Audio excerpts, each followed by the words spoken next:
So guys ஆடு வந்திருக்கு, அங்கே வருது பாருங்க, பார்க்குது பாருங்க கேமராவில், இது பாருங்க நின்று வருது. நம்ம போகலாம். நான் வந்து அதுவும் ஓடிச்சு. ஒரு விதத்தில் நம்ம வழி காட்டுறது கூட சொல்லலாம், இந்த பக்கம் வாங்க அந்த பக்கம் வாங்கன்னு. இதோ போகுதுடா. ஆட்டு நண்பர்களே, நீங்கள் முன்னாடி போங்க, நான் பின்னாடி வரேன்.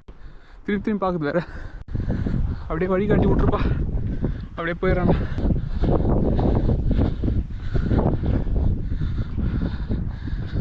இங்கே போகுது பாருங்க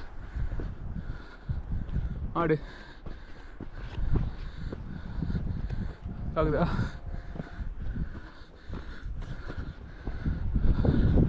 இந்த போயிடுச்சு, பரவாயில்ல. இது வரைக்கும் வழி காமிச்சிருக்கேன் எனக்கு.